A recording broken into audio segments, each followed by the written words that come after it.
Sa mga debate tungkol sa RH Bill, kahit ang mga paring kilala nating mahinahon, tila nagiinit at nagiging palaban. At isa na nga dyan ang panauhin natin ngayong umaga, ang obispong kilalang tutol sa RH Bill, si Bishop Teodoro Bacani. Magandang umaga, Bishop Bacani. Welcome to News to Go. Magandang umaga, Howie. At sa mga tagapakinig natin, tagapanood, magandang umaga sa kanila lahat. Bishop, ang dami nakapanood sa inyo sa RH Bill, The Grand Debate sa Channel 11, no, nung isang linggo. Anong mga feedback na narinig nyo tungkol sa inyong partisipasyon doon? Well, yung mga nagpupunta sa akin, talagang kinukongratulate ako at maganda raw ang pagkakapaliwanag, naliwanagan daw ang maraming tao. Kapansin-pansin na madalas kayong nakangiti doon sa debate at minsan ayan, napapatawa pa kayo. Ano pa ho ang naglalaro sa isip nyo habang nakikinig kayo sa kabila, habang iniisip nyo kung anong sasabihin nyo doon? Well, sa totoo lang, palagay na palagay ang loob ko nung debate, sapagkat alam ko naman na talagang nasa panig namin ang katotohanan. Gusto ko lang naman malaman ng mga tao ang totoo. Kaya ako'y nakikinig, relax lang ako. At pagsagot ko naman sabi ko, hindi naman mahirap ito. Yung mga tao nga sabi sa akin, ang ganda ng paliwanag nyo. Bishop, sabi, naliwanagan namin talaga. Marami nga nasurpresa na sa Twitter, na ginagamit ngayon ng maraming kabataan, trending topic, yung Bishop Bacani. Nabalitaan nyo ba yun na naging trending topic kayo sa Twitter? Nabalitaan ko. Kahapon, binalita sa akin. Pero hindi ko maintindihan kung anong tinatanong ko. Ano mo gustong sabihin nun? Sa tingin nyo ba ang isang televised debate ay magandang paraan para makumbinsi yung taong bayan tungkol sa mga iba't ibang punto ninyo? Oo, ako'y talaga nagpapasalamat. At talagang yung mga debate na ganyan, na nagbibigyan kami ng pagkakataon na ipaliwanag kung ano ang nilalaman ng bill na kuminsan hindi maliwanag sa mga tao. Kaya, halimbawa, yung sinasabi na contraceptives lang ang mga ito, sa totoo lang, babasa ka lang ng simpleng libro katulad ng yung Handbook on Contraceptives and on the Pill and Other Contraceptive Devices by John Wilkes. Nasa sa mga bookstores yan. At talaga laganap. Makikita mo yung mga pills, yung mga injectables, yung implants, at saka yung IUD. Mga yan naglalaglag yan ng nabuo ng buhay tao sa sinapupunan ng ina. Yan, hindi nalalaman ng mga tao yan. Pagdating sa debate, naipaliliwanag namin mabuti. Halimbawa, si Congressman Goles sa Kongreso. At pinakita niya na these so-called contraceptive pills, they do not only prevent ovulation, hindi lang pinipigil na magkaroon ng fertilization o pagtatagpo yung itlog ng babae at yung similya ng lalaki, kundi kapag may nabuo at maraming nabubuo niyan, inilalaglag yan, hindi pinapayagan na makakapit sa sinapupunan ng nanay. Yun abortion na yun. Kanya yung bill, sinasabi, walang abortion dito. Pero nagtutulak ng mga pamamaraan na nakaka-abort talaga sa mga bata. Pero Bishop, kung totoo yan, bakit hindi po yan tanggap ng buong scientific at saka medical community? Well, alam mo, karamihan tumatanggap yan. Maliwanag naman. Yes, maliwanag na maliwanag. Kanya nagugulat ako. Si Congressman Lagman, pinaliwanag na yan sa kanya. Pinaliwanag ko na yan sa kanya. Narinig na niya ngayon ang paliwanag ni Congressman Goles. Makikita naman talaga, nasa mga libro yan Nasa literature din ng mga drugs yan, kung anong ginagawa nito. Ewan ko kung bakit hindi nila nababasa yun. Marunong naman silang bumasa. Hindi lang naman po mga legislators ang pumapabor dito. Marami din pong doktor, kasama nga dun sa debate, yung ilan, na hindi raw totoo na abortifacient o abortion yung contraception. Well, ikaw na ang humatol, Howie. Tingnan mo, sabi ng ating Philippine Medical Association with 70,000 members, Philippine Obstetrical and Gynecological Society, sabi nila, new life begins at fertilization. Very precise pa nga ang Philippine Obstetrical and Gynecological Society. Sabi, a new human life begins at fertilization. Kung totoo yun, inahayag na ng mga doktor natin hindi naman basta-basta mga doktor yan. Kung totoo yun, namin din naman ni Bishop Tendero. By the way, to my great surprise, during the debate, that life begins at fertilization. Kung makita mo ngayon, pinipigilan ito mga devices na ito, ang pagkapit ng bata doon sa sinapupunan ng ina. Ano bang tatawag mo doon kundi abortion? Pagpatay. sa buhay tao. Bishop, pumunta naman tayo sa populasyon. Naniniwala ba kayo na may kaugnayan ang dami ng populasyon at kahirapan ng isang bayan? Okay. Alam mo, Howie, yan variable yan. Walang definite correlation yan. Kasi makikita mo naman, mas maliit ang population, mas siksik ang population ng Singapore, ng Hong Kong, ng Taiwan, ng Korea kaysa sa atin. Pero mas maunlad sila kaysa atin. Kanya, walang direct correlation. Pero lilinawin ko ito.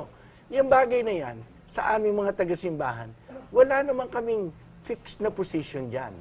Sapagkat yan iiwan namin sa mga sociologists, mga politiko na nananaliksik. We can favor stabilization, yung pag stable na lang ng population. Pwede namin i-favor ang acceleration ng growth of population o deceleration, depending on the circumstances. And of course, the methods used should be, sabi namin, moral. Paano yung kaugnayan ng bilang ng anak sa isang pamilya at yung kalagayan o yung kahirapan ng pamilyang yon? May kaugnayan ba yon? Depende. May mga pamilya, halimbawa, ako, may kilala ko, milyonarya na siya ngayon. Yung kanyang kapatid, judge. Yung iba mga kapatid, yung mga professor, 15 sila. Kanya, hindi mo sasabihin, dahil lamang sa marami, hihirap yung pamilya niya. Depende sa edukasyon. Pero extraordinary siguro yung pamilya nyo. Hindi yung typical na maraming anak sa isang pamilya. Hindi naman kan. Pero hindi rin siguro typical. Pero hindi din naman di pangkaraniwan. Yung nagtitinda po ng Mang Tomas Lechon nun. Alam niyo yung anak niya, 12. 12. Binuhay niyang lahat sa pamagitan ng pagtitinda lang ng lechon. At maganda ang kabuhayan. Kanya, yan depende sa kung anong klaseng paghubog sa kanila. Kanya, kami naman sa Catholic Church, alam mo ang paninindigan ng Catholic Church, kami ayon sa responsible parenthood na nagsasabi, linawin ko ito, kasi kuminsan sa argumento, yung mga napapasobra ng kaunti, para mag-isabi namin, anak lang kayo ng anak, kaya na, hindi. Ang sabi na simbahan, maliwanag. Ang isang kahulugan ng responsible parenthood, dapat na maging bukas loob sa pagkakaroon ng bagong buhay. Ngunit, dapat na sikaping iluwal dito sa mundo, yun lamang buhay na kayang sustentuhan at palakihin bilang mabuting tao. Yun ang paninindigan ng simbahan. Kaya we are not for runaway. Anak lang kayo ng anak, anak lang kayo ng anak, bahala na ang Diyos yan. Hindi, sabi ng Diyos. So sang-ayon din kayo sa pagpaplano. Of Ang dinidebate lang yung method. Method. So natural family planning yung sinusuportahan yung method. Tama. Paano, Bishop, kung may lumapit sa inyo na isang naghihirap na mag-asawa at sinabi, sinubukan na yung natural family planning pero dumadami pa rin yung kanilang anak. Ano po yung maipapayo nyo sa kanila? Una, alam mo, papayo ko sa kanila, titingnan naman natin paano ginagamit nilang natural family planning. Ang Billings ovulation method, no? Ito'y, ang percentage na kukuha nila, 98 to 99%. No? So, sasabihin ko, pag-aralan pa rin ninyo yan. Sikapin ninyo. At halimbawa, palagay nyo, nag-fail sila paminsan, okay, we can say, well, that's human weakness. Ganoon naman yung si Pope John Paul II, Blessed Pope John Paul II, sabi niya, there is not the gradualness of the law, no? But the gradualness to observing the law kuminsan. You aim for what is right. Kuminsan, madalas tayo nagkakamali kahit na gusto natin ng mabuti. Well, makakakuha tayo ng kapatawaran ng Panginoon sa mga bagay na yan. Nabanggit niyo yung isang Pope, no? Kamakailan sinabi daw ni Pope Benedict na okay na gamitin yung condom para maprotektahan ang sarili sa HIV/AIDS. No? Dito ba sa Pilipinas, sumasang-ayon na ba yung mga obispo na gumamit yung mga mamayan ng mga condom at least para sa proteksyon laban sa mga sakit? Liwanagin ko lang, Howie, kasi ito na naman, nagkakaroon na naman ng hindi magandang transmission, no, sinabi ni Pope Benedict XVI. Ang sinabi ni Pope Benedict XVI ay ganito, kapag ang isang tao ay dati walang patumangga, bira na lang ng bira, niisip lang ay ang sariling kapakanan, kita niya marahil o sarap sa buhay, nagkaisip na gumamit ng kondom para hindi mahawahan ang sinuman ng sakit. Sabi niya, that is an initial step towards demoralization tungo sa pagiging moral ng buhay ng taong ito. Sabi niya, yung condom, hindi naman yan mabisa talaga. Hindi naman yan ang sagot dyan eh.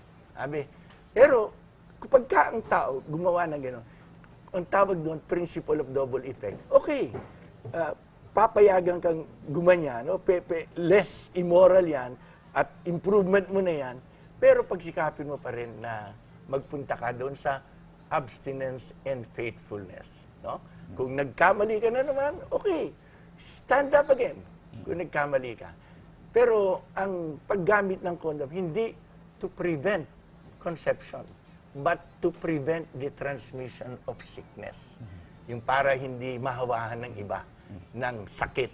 Hindi yung para hindi magkaanak. Kung sa ganon, Bishop, so pwede nang mag-provide ng condoms sa mga health centers natin kung gagamitin yung condoms para maprotektahan yung mga individual laban sa sakit, para hindi sila makahawa ng sakit. So pwede, sumasang-ayon kayo na magbigay ng supply ng condoms sa mga health centers para sa public health? For public health, para hindi mapigilan yung pagkalat ng sakit. Pero ito sasabihin ko sa iyo, ang hirap lang, kapag sinabi mo yan, akala ng mga tao, tama, sabi ng simbahan, pwede ka na gumamit ng condom para sa birth control, pwede na para sa lahat. At ang mangyayari, eto pa, yung HIV virus, alam mo ba, is 50 times, at least 50 times smaller than the natural hole. Yung natural na butas ng bawat condom. Ang condom, may natural hole na 1.5 micron, 5 microns, no? Samantalang 0.1 micron lang yung HIV virus. Napakaliit. So 50 times bigger yung di kung magbabali lang yung HIV virus. Hindi makapipigil yan, as evidenced by Thailand. Oo. Pero sinabi na rin ng World Health Organization, yung pa rin ang pinakamabisang maliban sa abstinence nga, na sinabi nyo, no? Yun pa rin ang pinakamabisang method para sa safe sex, para hindi nga makahawa ng HIV. Hindi. Sabi rin po yun ng mga international health authorities. Aywan ko kung paano nilang masasabi yun. Because they cannot make any comparison between the use of the condom and abstinence and fidelity. Ano pang ibang... in other words, it is the best when it is the only one considered. But when compared with the others, makita mo, it is the last. Kanya, Bishop, yung kapwa nyo pare, no, si Father Joaquin Bernas, sinasabi niya, irespeto na lang daw ng simbahan yung freedom of religion. Ipasa na lang daw yung RH bill at pagsabihan na lang ng mga obispo, yung kanilang flock, na huwag gamitin, huwag gumamit ng mga methods na labag sa batas o utos ng simbahan. Hindi kaya yung opposition nyo sa RH bill ay isang violation of freedom of religion? hindi. Ganito yun, Howie, no? Ito, kahit na itabi mo ng kaunti ang religion dito, papayag ka pa rin sa posisyon namin. Tingnan mo, kung halimbawa, merong milk galing sa isang bansa at sinabi ng isang grupo ng doktor, yan ay contaminated milk yan. Nakakamatay yan. No? Ngayon, sabi naman ng isang grupo ng doktor, minority pa, hindi naman nakakamatay yan. Pwede yan. Ngayon, ang pamahalaan, mauobliga na huwag pabayaan na ipalaganap yung milk na yun. No? Kahit na dalawa ang opinion, ang desisyon ng gobyerno para sa safety ng buhay ng tao. Ganyan-ganyan yung sa RH bill. Sabi sa RH bill, mga abortifacient tong pills, kasama yan sa pills. Tapos yung IUD, certainly abortifacient. Yung implants, no? Katulad ng Norplant, no? At saka ang Depo-Provera naman, yung injectable. Yung mga yan, sinasabi ng mga doktor yan Hindi naman mga katolikong doktor. Minsan, pabor pa sa abortion ng doktor. Sinasabi nila, nakakapagpalaglag yan. Prevents implantation. Kaya, kung meron kang dalawang grupo na gano'n, Howie, anong sasabihin ng gobyerno dapat? You act in favor of life. At gano'n ang ating konstitusyon. Alam mo sa konstitusyon natin, sabi ba naman sa konstitusyon natin, the state, inuutusan ang Estado, shall equally protect the life of the mother and the life of the unborn from conception. So Bishop, nabanggit niyo yung pills, IUD, yung condom, pwede yon dahil in-endorse na yon ng Pope para sa public health, para sa safe sex. Okay. Yung condom to be used as contraceptive, sabi namin, no. But iba-iba ang kasamaan ng paggamit ng condom sa paggamit ng mga abortive patients. No? Sa kanya, dito, mas ang paninindigan ng simbahan, mas matindi laban sa mga abortive patients kaysa sa condom lang. Ako'y laban sa paggamit ng condom, pero I can live with that. I can live with that. Pero yung mga iba, sasabihin pa, laban sa turo ng simbahan yan, kontray natin ang katakata. Ako sabi ko, laban ako dyan, pero lalo ako laban sa mga abortive patients. Okay. One final question, Bishop. Nagiging usapin na sa ibang bansa yung divorce, no? Ang Pilipinas lang daw ang isa sa mga bansa na bawal pa rin ang divorce, no? Ano po ang pananaw nyo sa divorce? Hindi kaya naiiwanan tayo ng panahon na hindi natin nilegalize ito? Hindi naman. Alam mo, una, bago natin itanong sa ating sarili kung naiiwanan tayo ng panahon dahil ginagawa ito ng mga ibang bansa, tingnan natin, ano ba ang pananaw at ano ba, pati nang sinasabi ng siyensya, ng sociologists dito. Makita mo, ang sa States, dati-dati pinapayagan ng divorce, only for very grave reasons. Ngayon naghihilik lang yung kapartner mo, hindi mo mapigilan paghihilik, pwede na kayo mag-divorce. Talaga. Meron pa doon yung divorce na, ano ba yun, yung dadaan para sa mga McDonald's o Jollibee na dadaan ka lang na gano'n. Pipirmahan mo, tapos na ang divorce. Ang law is educative. Papansin mo. Pag sinabi na law, pwede yan, akala ng mga tao, basta pwede na yan. Natural yun sa ating pagkatao. Kanya, ako, sabihin ko, tingnan muna natin kung yan ay nakakatulong sa mga bansa na nagkaroon na ng divorce. Certainly in the States, wala naman siguro papayag ng nangyari sa States ngayon. 1 out of every 2 marriages end up in divorce. I don't think we are looking forward to that. May mga ibang remedyo. Pero dito po maraming annulments, di ba? Na ginagrant din ng simbahan. Oo. Ginigrant yung annulment. Pero yung annulment na yan, hindi kasing, ang kahulugan yan, wala naman totoong nangyaring kasal nun There was an appearance of marriage, pero there was no real marriage. So moro-moro lang yung kasal? Naging moro-moro, oo. Dahil may defects from the time of the wedding itself or at the time of the wedding. Okay. Thank you for sharing. Maraming salamat, Bishop Teodoro Bacani. Salamat din po. At alam nyo, natutuwa ako na maliwanagan ng mga tao kung bakit kami ay tutol dito. From the point of view of the Catholic Church, ang pinaka-objectionable part dyan ay yung provisions of all kinds of family planning methods. Sapagkat yung all kinds na yun, kasama na dun yung pills, IUD, injectables at abortive patients, na lahat yan ay mga talagang nagpapalaglag ng nabuo na. At pag nalaman niya ng mga tao, napansin ko, pag nagpapaliwanag kami, wala nang pumapayag na maipasa itong RH bill na ito. Okay. Maraming salamat po. Salamat po.